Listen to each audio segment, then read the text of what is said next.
10, 9, ignition sequence starts. 6, 5, 4, 3, 2, 1, 0.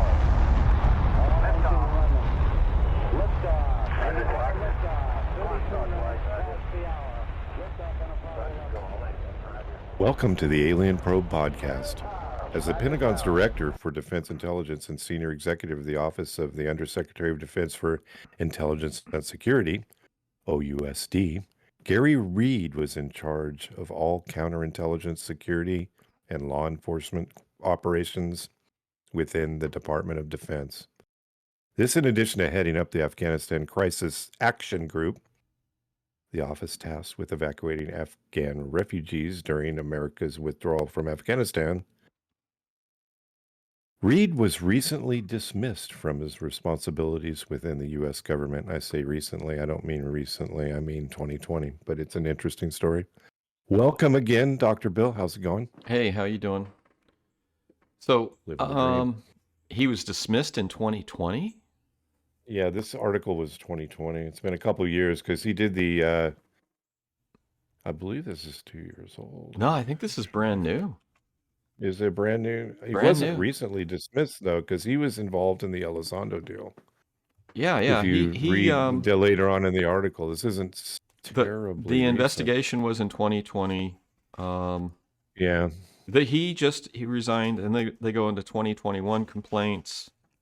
He's recently, but the story goes back a couple of years with the story goes back to when Elizondo was with this program in this department or whatever it was. I looked online to try and sort of sort out the Office of Undersecretary of Defense for Intelligence Security. It has a bunch of subgroupings, and it's the Office of the Undersecretary of Defense. This is the Intelligence and Security group or whatever it is. You can't really find any information on it. And then except who the ultimate director is, which is mostly generals. And then there's a bunch of other departments underneath the Office of the Undersecretary of Defense for like supply and some other things that are on Wikipedia. But finding any other sort of depth into sort of this structure, I didn't spend a lot of time. You probably could figure it out.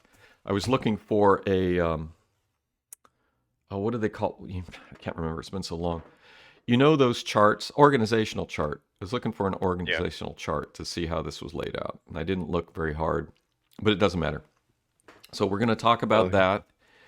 And then we're going to talk about Flatlander, the documentary series on flat Earth. Did you want to do that? Let's do that first. Directed by Shelley Lewis. Yes. Our friend, the friend of the show, I might add. Shelley and I, communicate back and forth. She's been huge, and we're really interested in this story. I mean, you may or may not believe in flatland theory, but the story is interesting. The show is the cinematography is done very well. I know, Bill, you've got some insight as to, or have some opinions as to some. I have questions too and maybe you have answers, but well, I had. What did you think? What did you think? I thought it was very well done. I think they're taking a good, rational approach to flat Earth. The idea that the Earth is flat. First, let's let everybody know where you can find it. It's really short. It's probably 35 minutes. And where did we find this thing? Vimeo? You sent me the link. Vimeo. Yeah, and it's 99 cents to rent or $1.99 to own it, right? Yeah. And it's well worth, I think it's well worth, whichever way you want to go with it. It's an interesting story, and then I would say for people to... If you're interested in the flat Earth theory idea, it's worth your time to take a look at it. Well, there's a lot of, everybody's like, it could be possible. Well, but, all right. It's an investigative... It's a little bit, I don't want to say it's like Skinwalker and Oak Island, but they do some experiments Yeah, we'll to talk about that. yeah. And So one of the points I'd like to bring up is like if you're sort of just an individual, you're not a scientist or a physicist or whatever, and you look around at your world, and you can how do you know that the Earth is round or flat? So and let's sort of start from that basic principle. I mean, there's some simple things that you can do. You can look at the moon. You go, well, the moon is round, so the Earth is probably round. And you say, well, and like the flat earthers, they say, well, okay, to account for the fact that the Earth is round, it's a disk. It's a flat disk with Antarctica ringing the outside of the disk, and we're enclosed in a dome. And I guess the moon is a wobbly, because the moon, you don't just see 50% of the moon. You can actually, because of I can't remember what the word is, but it sort of wobbles the perihelion of whatever the moon. You can actually see like 55% of the moon, because it's sort of, you can get a look at the edge. now you always see the same side of the moon, Yeah, right? yeah. That's what's weird to me. Why doesn't that? Don't you find that unusual? It, I mean, it never spins. yeah. It happens. It has to do with That's weird. It has to do with Never moves. It's always the same. it has to do with That's gravity. bizarre to me. It has to do Well, with that's what gravity. flat I Earth- think they call it it's tidally locked. So, and I don't Oh, understand what yeah. that means. When I first heard about that, I found that highly unusual. It's Well, bizarre. there Why are, doesn't it move at all over the centuries? Well, we don't know what side, maybe. apparently when the moon first was, there's different theories about the formation. They think it came from the Earth as a because of an impact and sort of spun off. Apparently the moon had, the theory is, or I don't know, I have to read up on this. The moon, when it was formed early, rotated, and eventually it slowed down and then became tidally locked. But Yeah. don't take my word for that. I'm remembering vague stuff. Dr. Bill said it, so it must be true. Yes. So if you look around, Okay. how do you know the world isn't flat? And I don't know. one of the things you said is when you're flying, you can see the curvature of the Earth. And we've both flown a lot. Yep. And you look out the window and you can say there's a slight curvature. And the flat Earth people say the slight curvature is due to the glass in the windows of the plane. So, okay, so that doesn't work. But if you go, you can watch a ship on the ocean sail, and it'll sail off to over the horizon and gradually disappear, as it sinks below the horizon. Right. So I like that one. yeah, I mean, and you can say, you can look. I can go in my backyard and I can look at. I haven't done this, but you could look at Mars, and I think even with a small telescope, you can look at Mars, and you might be able to get enough resolution to tell that Mars is rotating, or even Jupiter, because of the red spot. But I don't know. I haven't tested that myself, so I don't know if you can actually see a rotation of these planets. Do you have a telescope? Yeah, I have What kind of telescope you have? I don't know. Is it that red one that you get when you're 14? Yeah. The one No, that can't focus on the moon? Yeah. It's always moving. It's back here. It's behind the shelf. You can't see it. I don't know what it is. It's a decent one. Yeah. I mean, it's a small telescope. I wanted to get one of those Celestrons where it locks onto something automatically. It has a motor. Yeah. And you can tie it into your laptop or whatever. Yeah, those are or nice. your PC or your computer. And then, they're I think like $600-800, something like that, for a good one. And I always wanted to do that. I probably wouldn't be able to figure out how to do it anyway. It's the technology, you know. Hopefully it's plug and play. I think those are pretty much plug and play. I don't have a lot of sky here, and because of the trees. I don't either, and that's why I probably Yeah. shouldn't get one. Gotta lose, got lots of trees in the Sacramento area. Yeah, and my sky, I got trees growing up. Trees grow like weeds here. I got trees growing up to block my sky. I need to cut them down. Or isn't there things you look at that are straight up, you know, solar systems and Well, to the west, I can usually get a good view like I've looked at Saturn and Jupiter, and you can see some of the moons of Jupiter. I've looked at Mars.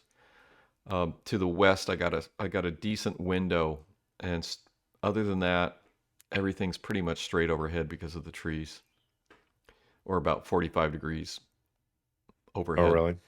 I can look at the moon if it's up high enough, but the trees are pretty high. And the people used to go down to the prairie near here, but they've just put in a big guardrail all along this highway for some reason, so you can't pull off. People used to always go down. The classes and stuff would go down there and set up, like from the college or the high schools, and do things with their telescopes. So I don't know why they're doing that. No, they can't. Yes. Well, there's a spot, but there's not a lot of parking. So you'd have to be pretty coordinated to do it. So the Flat Earth video or documentary, first episode, they went out there and they had a laser, and they were looking over at the Bonneville Salt Flats, and they were looking at whether or not they could see the laser over certain distances. And they did increasing distances from 5, 10, 17 and a half, 25, and 35 and a half miles. And you could see the laser over that distance.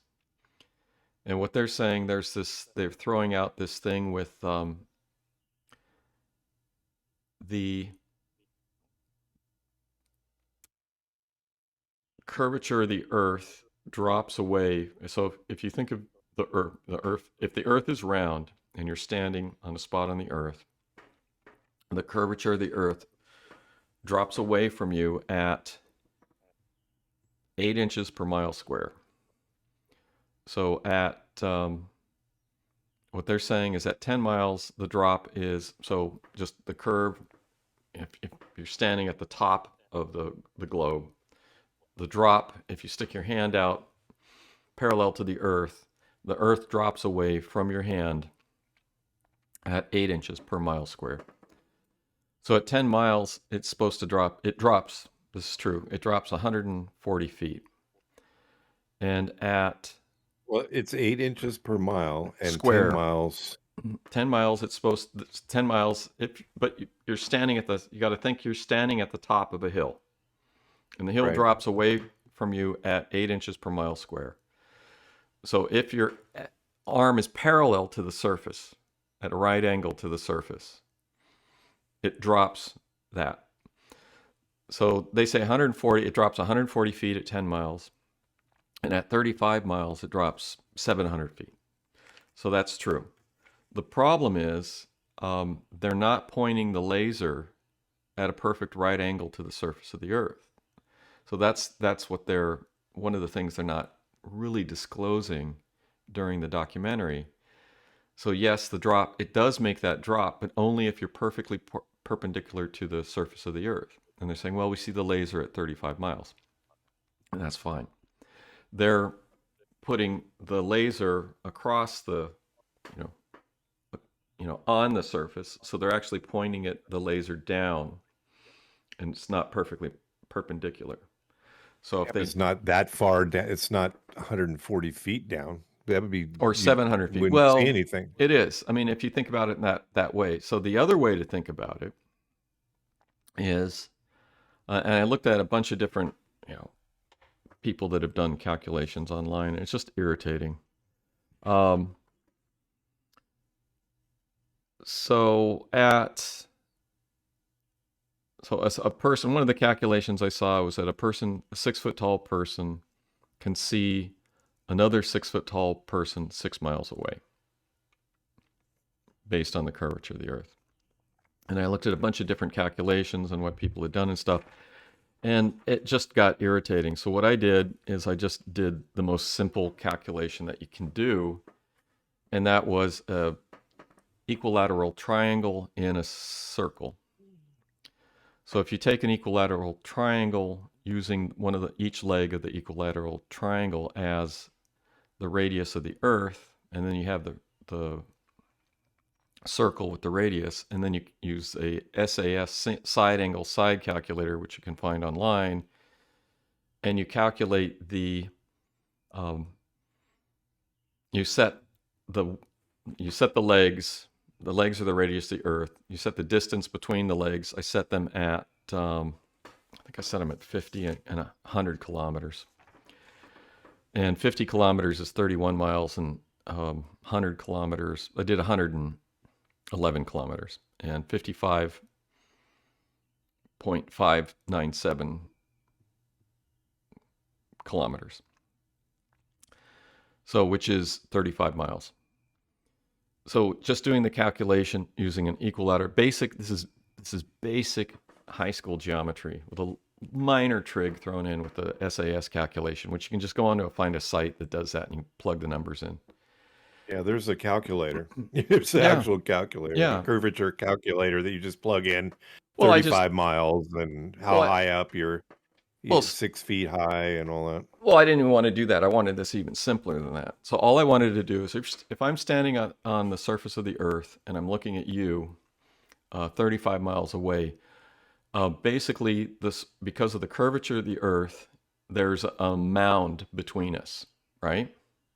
It's going to You shouldn't be able to see each other, right? If that calculation is correct. Well, yeah, we can't. At 35 miles. Can't. So what I got is the calculation I got was 200 feet at 35 miles. Which you wouldn't be able to, you couldn't see, you're over the top, you're over the crest, right? So even pointing the laser, so I know where you are, and pointing the laser at you at 35 miles, you shouldn't be able to see the laser.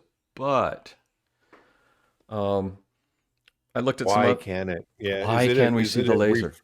Refractory thing, or? Well, refraction, from what I could tell a little bit, can account for and can increase these distances by 5% or 8% or something like that. So that's refraction isn't an issue.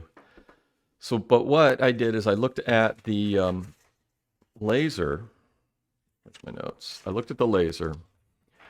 So with a laser that has a beam spread of 0.5 millirads, you can calculate how big because a laser's same as a flashlight. You shine a flashlight, the beam spreads out, right? So I got with a 0.5 millirad laser with beam spread at 35 miles, you have a beam that's going to be 91 feet across. And if you have a 1 millirad laser, you're going to have a beam that's 180 feet across. So I don't know what sort of laser they're using, but it's very plausible. The reason that they can see the laser over that distance is because the beam is spread out so far.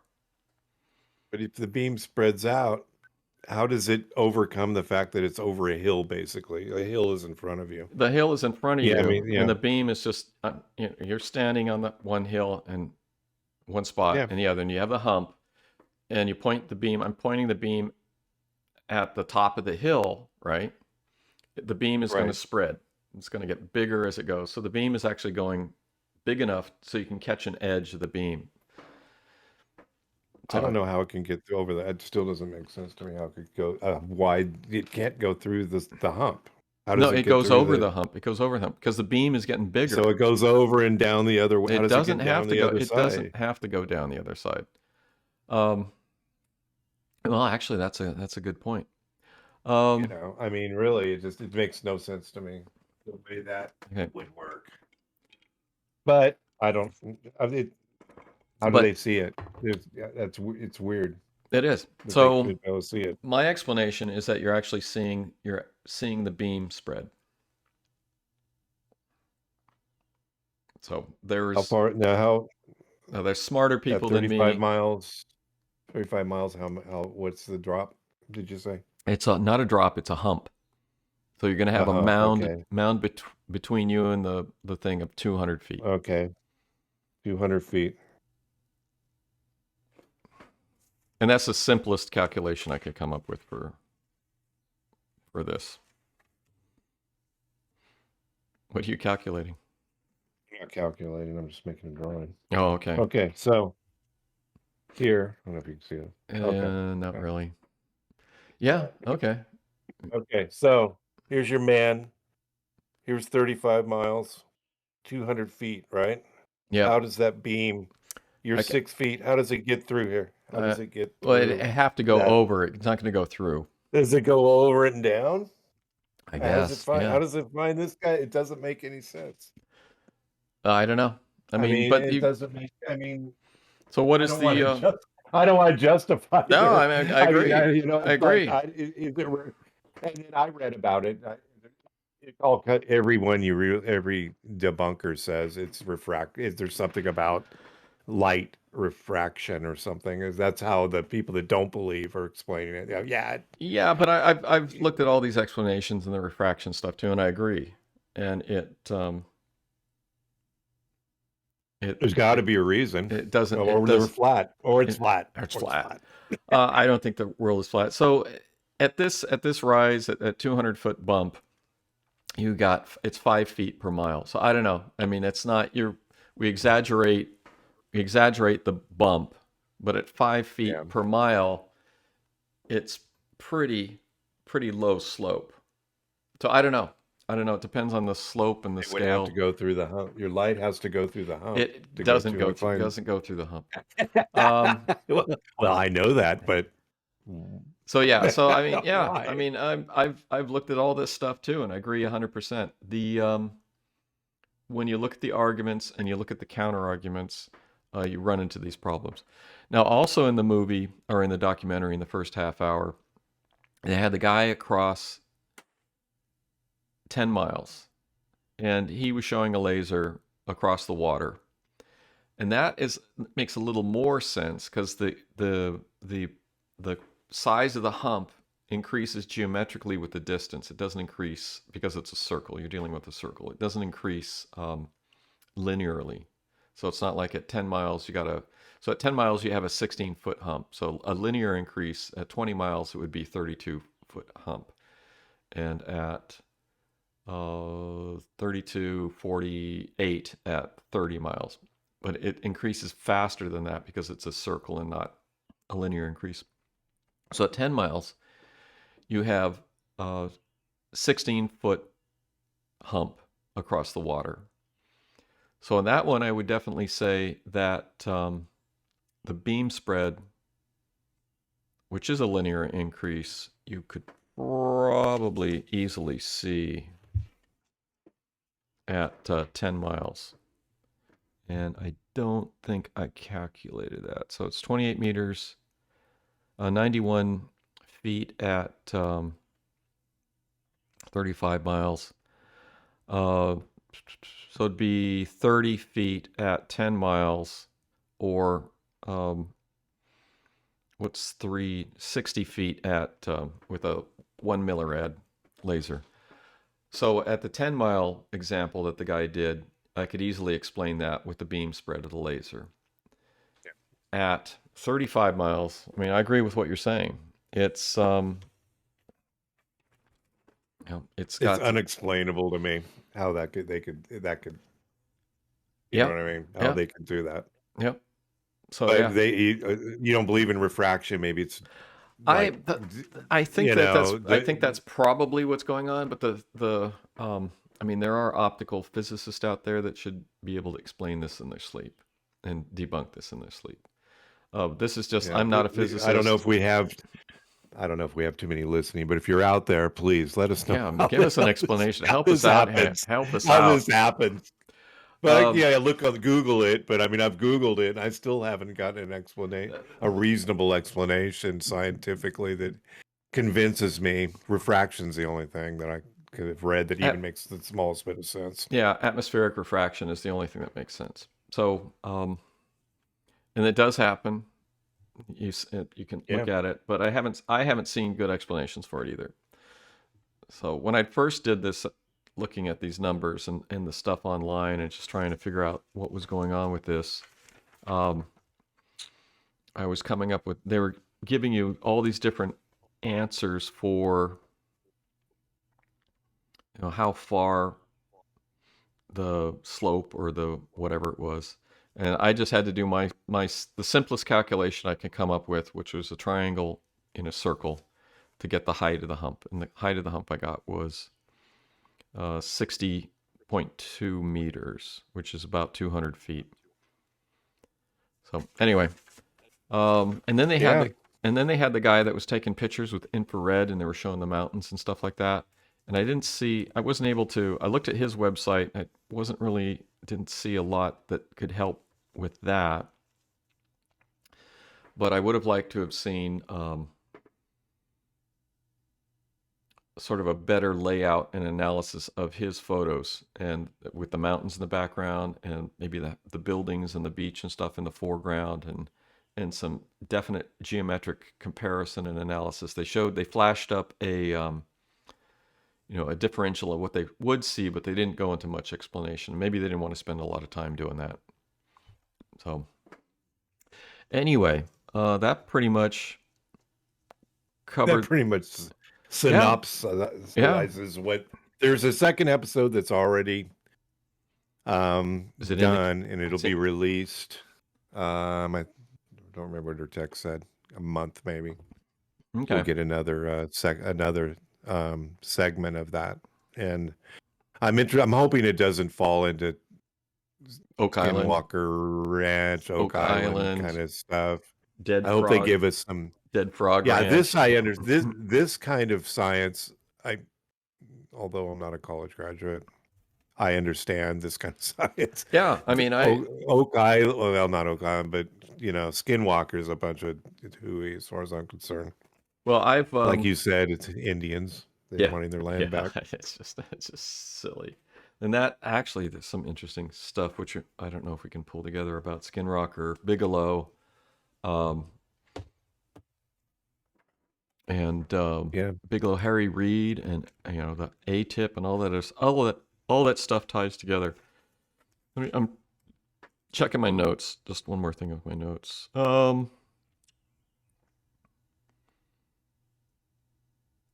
200 feet. Yeah, I was just double checking. There's a simplified formula for the hump, and I did it geometrically, and this person did it algebraically.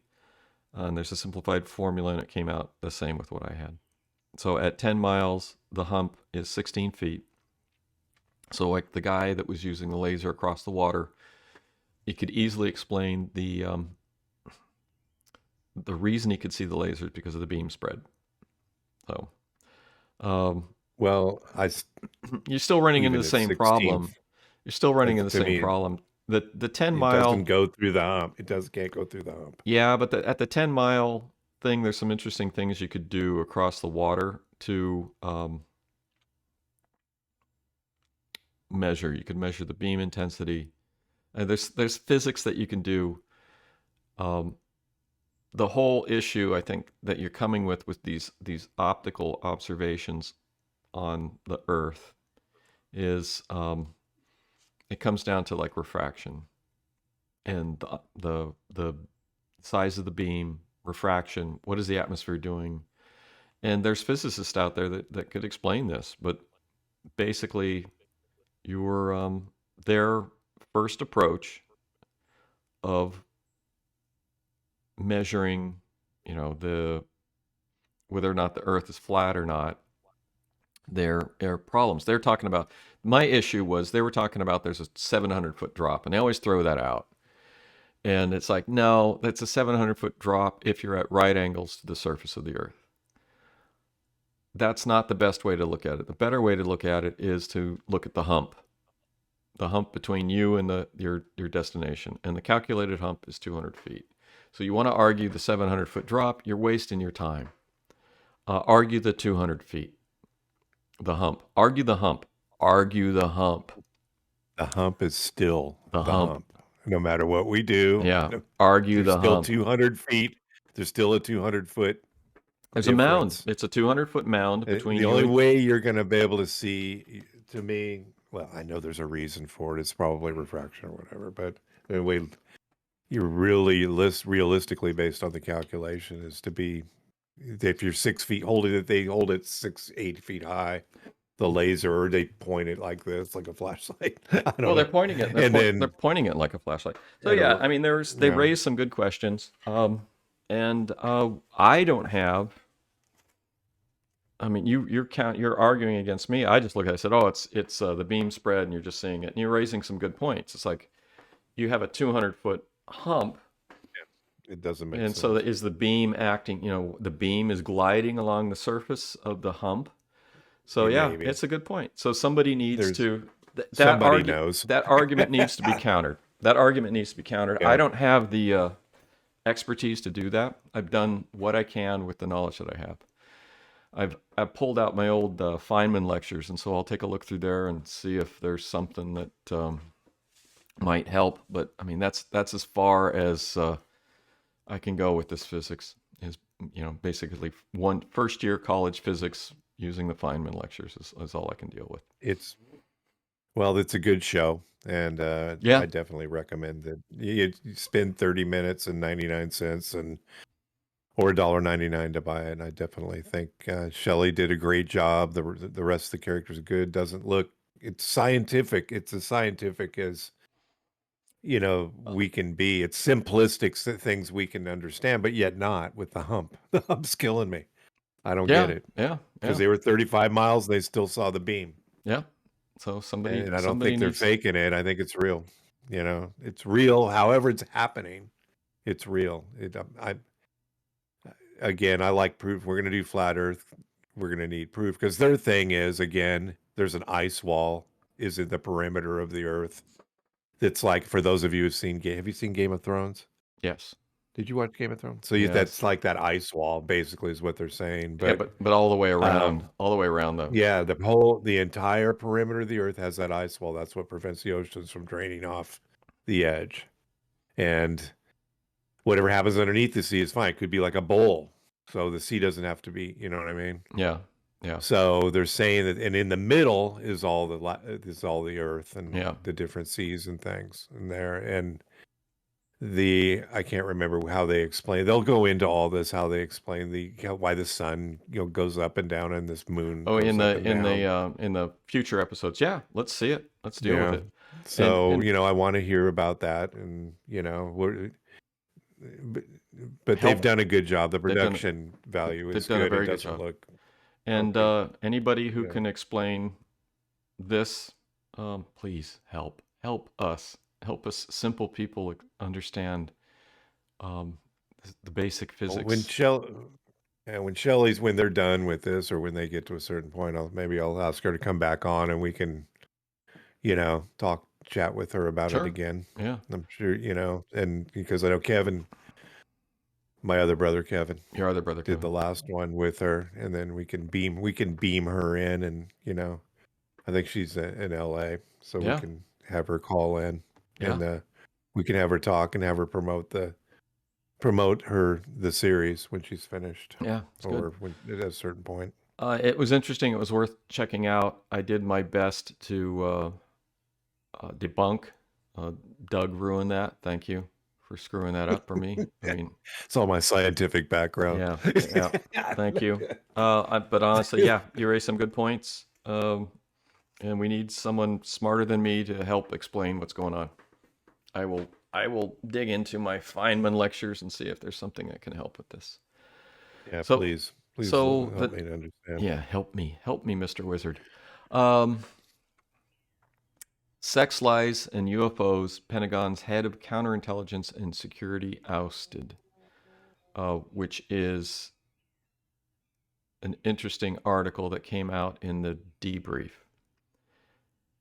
And this guy, you did a really good introduction of this. Garry Reid, he was involved in the evacuation of Afghanistan. And apparently, as we all know, that didn't go very well.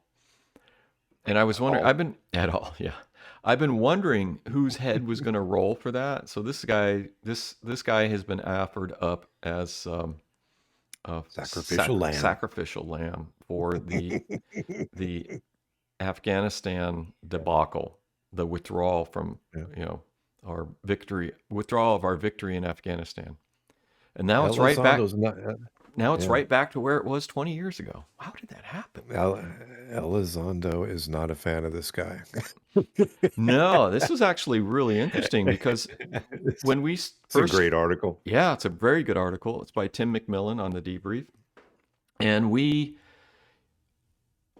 we first started talking about Elizondo, we saw those articles that had came out from the Pentagon where they were saying, Elizondo, we don't know any Elizondo. He's never done anything. And that didn't make any sense. And so this article actually explains what was going on with that. This guy was the one that actually did that. Yeah. He said Elizondo wasn't who he said he was. Yeah. Or involved. He was who he said he was, but he wasn't involved to the extent that Elizondo said he was. And I totally believe Elizondo's, I don't know what the length and breadth of his experience with UAP. Well, in the research or whatever it is, but he's, go ahead. Well, Elizondo in the article, he said that he didn't keep this guy informed of this program because he would have been a douchebag. He's a douchebag, and he would have been an impediment to the program. Well, he had moral issues. Well, I don't know. Well, this guy, integrity. Apparently, we don't want to go into the sex thing, but. Yeah. Well, apparently he liked to touch the underlings a lot, and no, that's not. Yeah, I can't understand how people can be working in any business and not realize that you don't touch the underlings. So it's like, well, it's not 1960s over. Yes, yeah. Well, apparently they haven't been informed.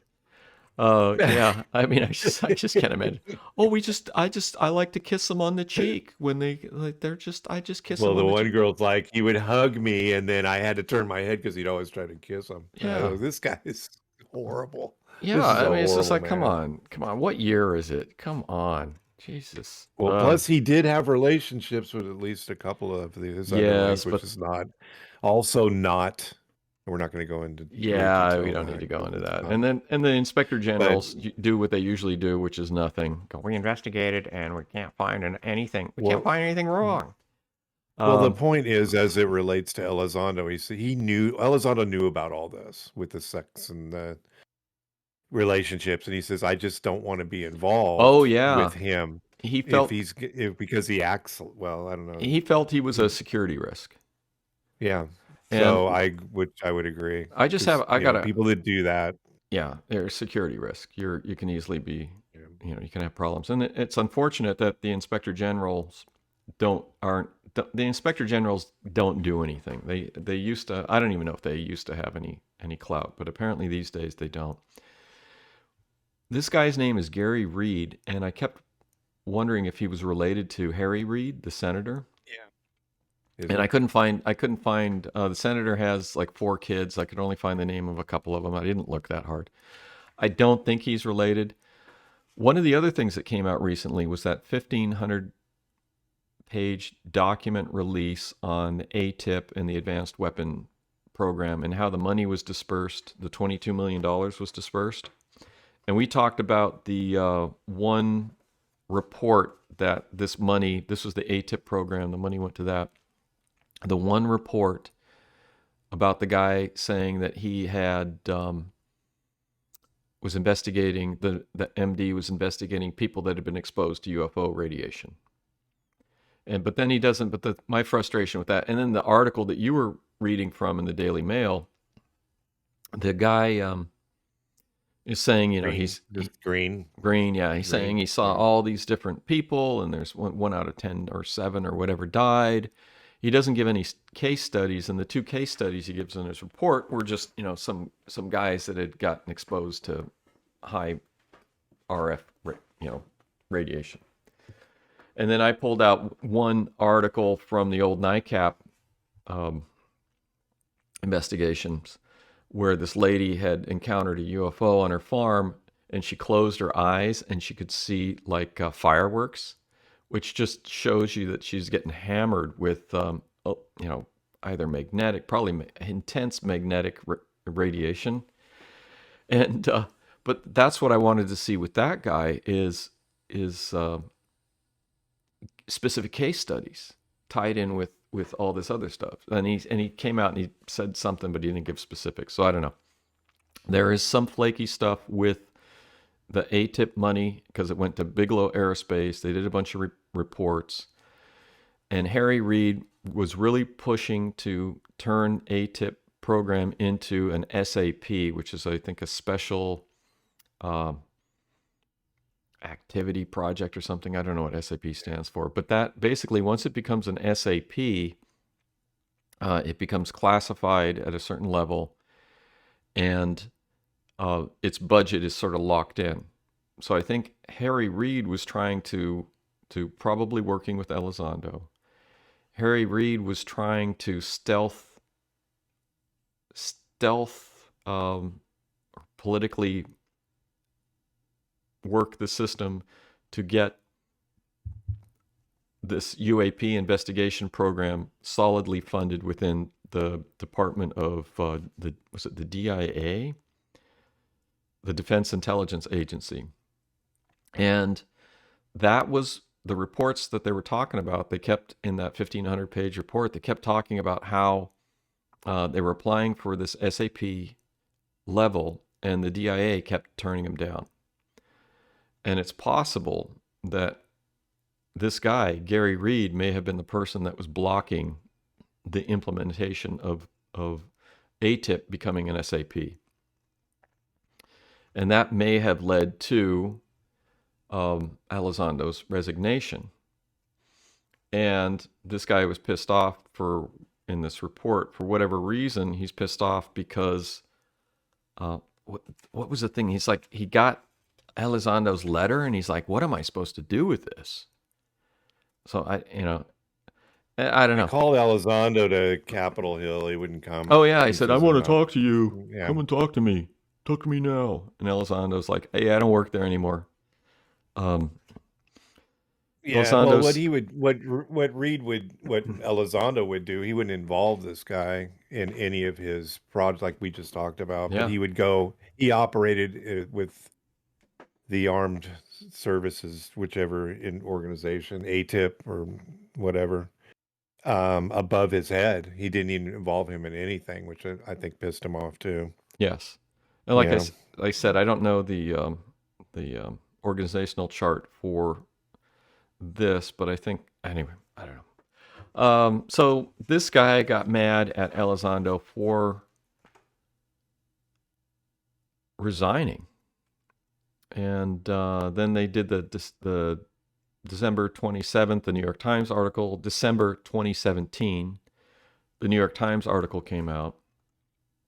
And this I want to read a couple little sentences from this report from the debrief. He says, to their credit, the Pentagon and congressional leadership have backed up Elizondo's most extraordinary claim that devices of apparently intelligent control and unknown origin are flying in our skies with impunity. That might have been one of the reasons that this guy, Reid, was so pissed off, because he's in charge of intelligence and security, is it? Intelligence security, okay. So he's in charge of intelligence security, and this shows that they don't have any intelligence or security against these devices or these craft or whatever they are. So it makes him look like an idiot, especially if this guy keeps going, oh, it's nothing there. It's just, it's crap. We don't know what's, So I don't know where this guy was coming from, but if he was just, this guy looks like somebody who, he's a bureaucrat. He's a high-level bureaucrat. He seemed to be a bit of a douchebag. He's going to cover his ass because one of the problems with certain people that rise to a certain level, it's not the job becomes their life. So without the position and all the kudos that come with the position and stuff. They aren't anybody. I mean, look at this guy. He's no longer with the DIA. He'll go work for some corporation or something. But I mean, he's a big deal. He was a big deal, and now he's nobody. And I don't know, how do you for some people this is their lives. So the second sentence I wanted to read was, that's it. I just want to read that one. Yeah. And then he go ahead. Yeah, go ahead. You were going to say something. He just basically tried to discredit Elizondo, and Elizondo, shined him on, and then Elizondo, then after that, the TikTok, right after all this happened, the TikTok videos came out. Yes, that was a release by Christopher Mellon with Elizondo, and in Reid tried to say they were secret and they shouldn't have been released, but it turned out that they were in fact not. They never classified them. Well, and that's one of the issues. They never classified them. That's one of the issues with all these videos. If they didn't classify them, they could be released. So why are they? We've only seen like the Tic Tac and all these other videos. We're seeing little tiny snippets. We're not seeing the whole flight profile that was involved in these encounters. And there's a lot more videos out there. So why isn't the DoD releasing these videos? Also, there was those redacted reports that just came out, where they're the classified report that was to Congress, where they redacted the description of the objects. And there's like in one, I think it was in a range Fowler report that Chris Lato talked about. In one of the range Fowler reports, they described one of the objects as circular. So it's like, why in those classified report released, redacted, that was given to Congress, why did they hide the description of what the objects look like, their geometric shapes? So yeah, but yeah, that's funny. The DoD has been steadfast in claiming that Elizondo had no assigned responsibilities in the program. And what does that even mean? It's like, he just came in and would eat his lunch and leave. So how can you not have? Yeah, how can you not have any assigned responsibilities? What is that? Explain that. Yeah. Oh, and then Elizondo finally got tired of this guy's, crap, I guess, and he filed an IG complaint in 2021. Yeah. And apparently that might have been, well, I think it's a combination of things. There was the Afghanistan problem, where apparently this guy was involved in the evacuation of Afghanis that were working with the U.S. government and completely screwed it up. I mean, it's obvious. I mean, you can't even deny that. It's a complete disaster. And so what's going on in Afghanistan now? I mean, I don't know. The way it's peace. All the Taliban is overrun, and they're like the Taliban is taking. I hear they're making schools and not allowing females to attend them. Who knows what's going on? Well, they'll have schools. It'll just be female only and male only, and that's who knows? I have seen no reporting out of Afghanistan. I don't know what's going on there. But I'm still amazingly impressed that 5 minutes after the U.S. left, that it just reverted back to what it was 20 years ago. It's like, how can that happen? I mean, we've been there 20 years. We've been setting up governments. We've been doing all this stuff. And then the minute, it's probably the second that we left, it just like reverted back to what it was. It's like, what? So explain that to me. They don't want it. I mean, we're trying to force. No, yeah, it's obviously that we didn't do. I don't know what we were doing there. We were in our troops were in their bunkers. We're constantly trying to impress our beliefs and our lifestyle upon Yes. other, because Yes. this is the way it's, we go into a place like Afghanistan and go, you guys can't possibly live like this. I mean, they're all happy Can't be happy. except for the Taliban, You don't. and maybe you don't have health care, you don't have, all the food we have because we're all fat, and Yeah. And they're all skinny. Why are they all skinny? They're It's all 'cause- skinny and probably healthier than we are. Yeah, and they're eating. And, they're eating good food. They got the good food over and there. I don't want to say that they wouldn't appreciate this type of lifestyle, but do they even want this? I mean, do we respect the fact, do we say, do you even want, we go into these tribes and the Taliban, the Taliban is all over them, taking their young men and bringing them as fighters.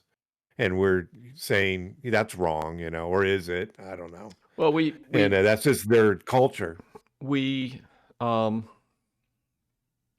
have reached a point where we have a huge deficit in leadership. The people in leadership positions are not qualified for their positions. And it's like this guy, Garry Reid, may be a prime example of that, is that you have somebody who has risen to a position that's beyond his capabilities. And what happens is you have problems. It's called the Peter Principle. It's like you rise to the, you rise to your level of incompetence. So I had my old graduate advisor was picked to become head of NIH, and he declined. And I had a few minutes with him on an elevator when we were heading over to the hospital, which was next to where the lab was. And I asked him, I said, why did you turn down the job at the head of the NIH? And he goes, have you ever heard of the Peter Principle? I said, yeah, sort of. I'm not sure. And he goes, I have risen to the level of my, I have not risen to the level of my incompetence yet. I'm at the level where I'm competent. If I rise one more level, I will be at the level of my incompetence. And he goes, I'm not gonna do it. And that's the problem, is that there's not a lot of people that realize that, there's a point that you may not wish to step beyond as far as promotion wise.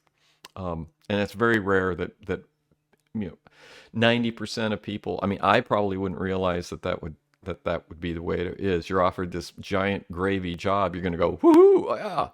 Yeah. So I think it's a very rare individual that can say, no, I should not take this job.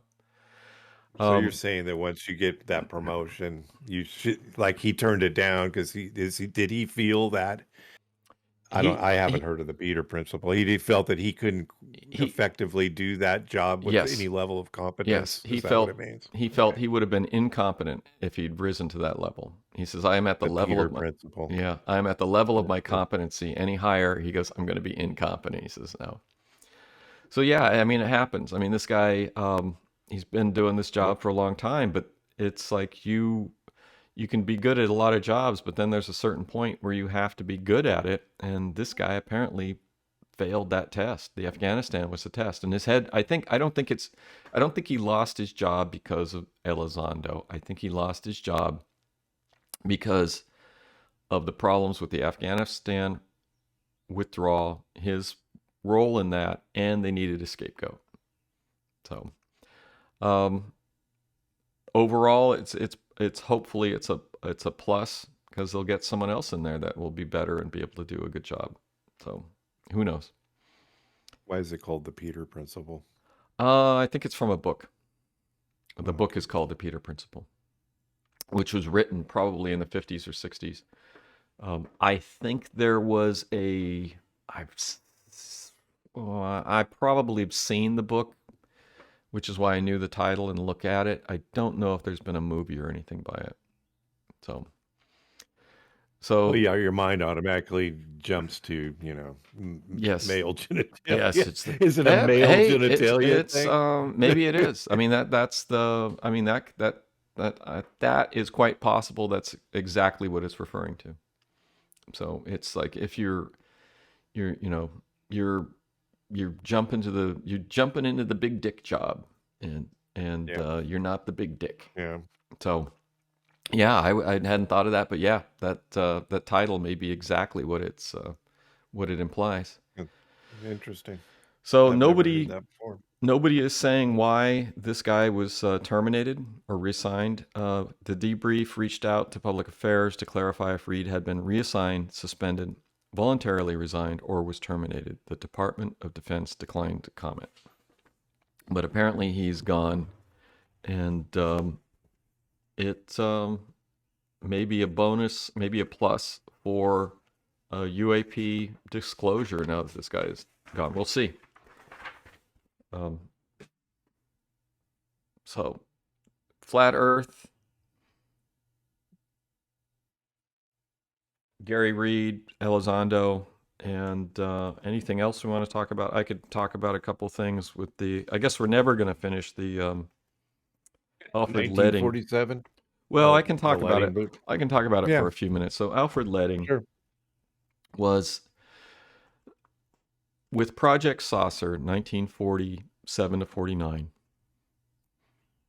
Alfred Leding was apparently the technical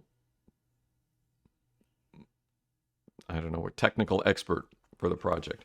And he has supposedly wrote the report that was assessment of the situation or something like that, which Ruppelt had mentioned in his book and had read. And this is the report that went to Vandenberg, and Vandenberg said no. And the report said that flying saucers were space aliens.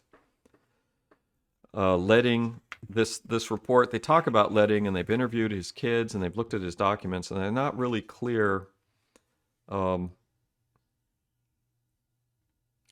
his involvement with Project Saucer. It's a lot of speculation. Leding was involved in evaluation of Third Reich weapons, aircraft design. He was involved in the equivalent of like the jet propulsion thing at Wright-Patterson. And let's see what else I got here. Which is where all the aliens are. Oh, I saw something about the warehouse where things are supposed to be. I can't remember what it was. Yeah. Yeah, he wrote the estimate. This guy's Alfred Leding's son remembered the controversy surrounding the rejection of his father's estimate of the situation, draft to General Vandenberg, and the resulting deep disappointment by his father. Donald had the impression that Alfred Leding, who had been raising a rising star at Wright Field, officially fell from favor as a result of his personal belief that many of the flying disc sightings could represent craft of extraterrestrial origin. When he personally authored that carefully reached conclusion in the estimate draft, Leding severely hurt his career. Was the estimate draft and summary of the project signed final report. And then this report was destroyed. Ruppelt said that he'd had an opportunity to read the report before, I guess, it was lost. It's a shame that this thing is destroyed. And then they said that Alfred Leding, after Vandenberg's death in 1954, he again found Air Force interested in his skills. He was an aeronautical engineer. Returned to Dayton and Wright-Patterson. By 1960, he was working out of Langley Air Force Base in Virginia as the Air Force liaison officer to NASA. So this guy was very competent, and he was well respected, and the estimate of the situation that he prepared for Vandenberg really damaged his career. Another thing about his son, Donald, was transitioning from grade school to high school. In those years, he recalls numerous impressions from the time. One of the most stunning is a clear memory of his father talking about landing cases. Yet today, the project signed documents released through Blue Book files by the National Archives do not include any investigative paperwork or true unexplained landing incidents. Donald, however, recalls not one, but numerous trips his father made to investigate such events, including incidents in which UFOs interfered with electrical systems of automobiles. So let's leave it at that for Alfred Leding. This is basically, this report is just a recapitulation of the previous report on the 1947 sightings. We're repeating a lot of that with a little bit about Leding's involvement, but his involvement is very sketchy. The most interesting thing, yeah. You talked about the warehouse. I mean, did you see something about where they're keeping all this stuff somewhere other than Wright-Patterson Air Force Base? Oh, I actually saw something. I can't remember what it was. I just saw something that mentioned the warehouse at Wright-Patterson. You know, it's like the warehouse 14 or whatever it is, 15 or 18 or whatever that is that they talk about. You see, hangar, yeah. Hangar 8. Well, we're at an hour. We're starting to have a sound problem at your end, so you might want to wrap it up, and we'll touch more on this next time. Okay. Thanks for listening to the latest episode of the Alien Probe Podcast. We welcome comments, questions, or requests to alienprobepodcast@gmail.com. Visit us on Facebook. Check out our website, alienprobe.net. That includes all of our episodes. We're heard on all podcast platforms. You can find us just about anywhere. Twitter and Instagram at Alien Probe Pod. Thanks, Dr. Bill, for joining us. Thanks also, Robert, our senior producer. And we'll see you next time. All right. Bye-bye.